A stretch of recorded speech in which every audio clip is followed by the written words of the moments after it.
Welcome students in the second part of our video where we have seen in the first part the election system in democracy.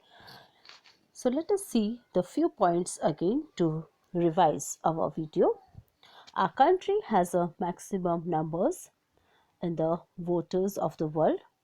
Our the Election Commission maintains the administration, control and monitoring of the entire process of election. It is mandatory to maintain the autonomy of the Election Commission, and it is necessary that in India the elections are conducted, administered, controlled and monitored by the Election Commission. It is essential for any democracy that the Election Commission is independent, impartial and autonomous. Moreover, it is mandatory that the Election Commission works with complete independence. The Constitution of India has made special provision for deciding the terms and conditions of the appointing of the Election Commissioner, about his criteria for service, about his removal and suspension. It is responsibility and authority of the Election Commission to hold elections for the Parliament, Legislative Assembly, Parliament, Legislative Assembly, and Legislative Council, the President and the Vice President. So these all elections are to be held with the help of Election Commission. It is seen that the duties of election, advertisement, filling, scrutinizing the nomination forms, the dates for withdrawing the nomination forms, declaration of the final list and the eligible candidates, the allotment of election symbols falls under the work area of the Election Commission. From the time of announcement of the election dates, a protocol is implemented by the election commissioner, and the government is bound to abide by the protocol, not to carry out any activity or campaign that can affect the public opinion. So there is a list how it is followed. So step by step we can see the first step is announcing the dates. As I said, the first step is announcing the dates, and then after second step is filling and scrutinizing nomination forms. The third is the date for withdrawing the nomination forms, if any. Fourth is again scrutinizing the application. Fourth is the scrutinizing, that means final list of eligible candidates, distributing election symbols, the allotment of election symbols. Then after, campaigning of the candidate. There is a campaign. Once the person who is going to stand in the election, then the parties they arrange for the campaign of that particular candidate. So that is a campaigning by the candidate. Then casting votes through secret ballots that we are going to see in our next topic, and then announcing the final results. So the government is bound to abide whatever the rules made by the election commission regarding the activity or the campaign that can affect the public opinion. Let us see the next topic, that is secret ballot in democracy. In our country, elections are conducted in a complete, independent and a secret manner. Indian parliamentary elections, they are considered as the largest election process in the world because it is the largest democratic country. Political parties, organization and independent candidates contest the elections. Each of them presents their work, ideas and future plans. A voter has a right to maintain the secrecy of his vote. No one can ask a voter regarding his vote.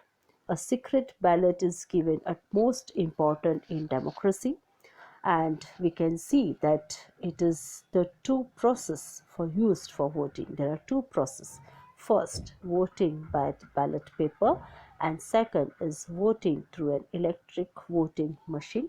In short, it is known as EVM, electric voting machine.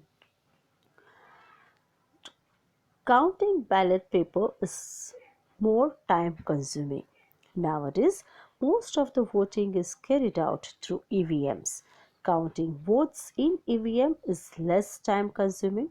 It saves time and labor. Voting by EVM is environmental friendly as it does not make use of any of the paper. Hence, we can say that it is the process of voting, and we can see that when the person does not want to cast his vote in any of favor of the contesting candidates, he has the option of using nota. Nota means none of the above. Hence, this is we have seen about the secret ballot method. Now let us see about our next topic, that is democracy and political parties. India is a multi-party democracy. We have various political parties and specific criteria are fixed by the Election Commission to validate any political party. They are classified into two: national party, regional party, and then the specific policies and criteria decided by the Election Commission. As per this, a party that secures more than 4% of the total votes in the previous general election in at least four major states is defined as a national party, and the rest are identified as the regional parties. So last year 239 parties were added. Now let us see about the other. In our country, Indian National Congress INC, Bharatiya Janata Party BJP are the two major political parties. Along with that, Bahujan Samajwadi Party, Communist Party of India Marxists, National Congress Party are other national parties. Apart from this, Shiv Sena, Trinamool Congress, Samajwadi Party, Dravida Munitra Kalagram, All India Anna Dravida Munitra Kalagam, that is DMK and AIADMK, Aam Aadmi Party, Janata Dal United, Rashtriya Janata Dal are regional parties. Based on the specific criteria of any national party can lose its status or as a regional party or a national party. Now, the opposition's party hides from public opinion by democratically opposing the objective plans and policies of the government.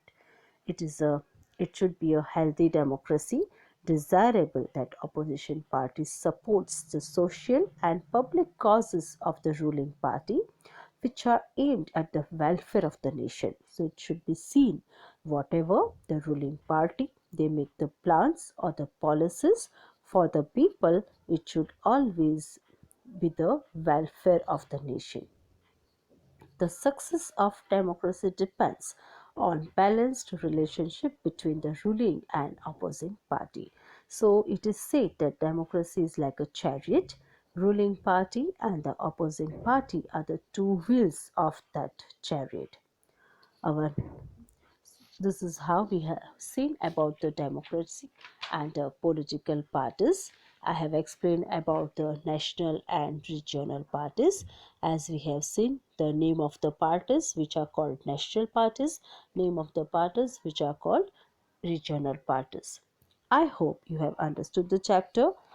Read it once again, go through each and every point and try to understand it. Thank you.